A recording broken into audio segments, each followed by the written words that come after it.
Ma'am ART pregnancy ಬಗ್ಗೆ ಮಾತನಾಡ್ತಾ ಇದ್ವಿ, ಸಕ್ಸಸ್ ರೇಟ್ ಬಗ್ಗೆ ಮಾತನಾಡೋದಾದರೆ ಹೇಗಿರುತ್ತೆ ಸಕ್ಸಸ್ ರೇಟ್, ಅಥವಾ ಫೇಲ್ಯೂರ್ ಚಾನ್ಸಸ್ ಜಾಸ್ತಿ ಇರುತ್ತಾ?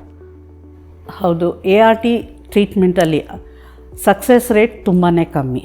ಈಗ ನಾವು ಹೇಳಬೇಕು ಅಂತಂದರೆ ನ್ಯಾಚುರಲಾಗಿ ಆಗೋದು ಪ್ರೆಗ್ನೆನ್ಸಿ ಗ್ಯಾರಂಟಿನಾ? ಇಲ್ಲ. ನ್ಯಾಚುರಲಾಗಿ ಟ್ರೈ ಮಾಡೋದು ಹೊರಟಾಗ್ಲೂ ಪ್ರೆಗ್ನೆನ್ಸಿ ಸಕ್ಸಸ್ ರೇಟ್ ಬರೀ 25% ಇರುತ್ತೆ. IUI ಕೃತಕ ವೀರ್ಯಧಾರಣೆ ಅದರಲ್ಲಿ ನಾವು ಒಂದು 30% ಕೊಡ್ತೇವೆ. ಇನ್ನು IVF ಟೆಸ್ಟ್ ಟ್ಯೂಬ್ ಬೇಬಿ ಅದರಲ್ಲಿ ಸಾಮಾನ್ಯವಾಗಿ 35 to 40%. ಸೊ ಯಾವುದ್ರಲ್ಲೂ ಗ್ಯಾರಂಟಿ ಇಲ್ಲ. ಯಾಕಂದರೆ ನ್ಯಾಚುರಲಲ್ಲೇ ಗ್ಯಾರಂಟಿ ಇಲ್ಲದೆ ಇದ್ದಾಗ ಇದು ನಾವು ಡಾಕ್ಟ್ರ್ ಹತ್ರ ಹೋಗಿ ಔಷಧಿ ತೊಗೊಂಡು ಎಲ್ಲ ಮಾಡಿದಾಗ ನಮಗೆ ಸಕ್ಸಸ್ ಚೆನ್ನಾಗಿರಬೇಕು ಅಂತ ನಿಮಗೆ ಅನಿಸ್ಬೋದು. ಆದರೆ ಯಾವುದನ್ನೇ ಆಗಲಿ ನಾವು 100% ಸಕ್ಸಸ್ ಕೊಡೋಕ್ಕಾಗಲ್ಲ. ಯಾಕಂದರೆ ಇದು ಹೇಳ್ದಂಗೆ ನಾನು ಇಟ್ಸ್ ಅ ನ್ಯಾಚುರಲ್ ಫಿನೋಮಿನನ್. ಅದು ಯಾರಿಗೆ ಮಾಡಿದರೆ ನಾವು ಸಕ್ಸಸ್ ಆಗುತ್ತೆ ಅನ್ನೋದು ಯಾವ ಡಾಕ್ಟರ್ಸ್ಗೂ ಹೇಳೋಕ್ಕಾಗಲ್ಲ.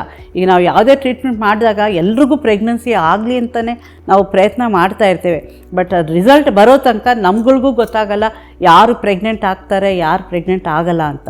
ಸೊ ಅದಕ್ಕೆ ಇದು ಯಾವುದು ಸಕ್ಸಸ್ ಕಡಿಮೆ ಇದೆ ಮತ್ತು ಯಾಕೆ ಟ್ರೀಟ್ಮೆಂಟ್ಗೆ ಹೋಗಬೇಕು ಅಂತ ಒಂದು ಮನೋಭಾವ ಇಟ್ಕೋಬಾರ್ದು. ಯಾಕಂದರೆ ನ್ಯಾಚುರಲಾಗಿ ಆಗ್ತಾ ಇಲ್ಲ ಅನ್ನುವಾಗ ನಾವು ವಿಜ್ಞಾನದೊಂದು ಸಹಾಯ ಪಡ್ಕೊಂಡು ಆಗೋ ಸಾಧ್ಯತೆ ಇರುವಾಗ ಆಗುತ್ತೆ ಅನ್ನೋ ಒಂದು ಹೋಪ್ ಇಟ್ಕೊಂಡು ಟ್ರೀಟ್ಮೆಂಟ್ಗೆ ಹೋಗಬೇಕು.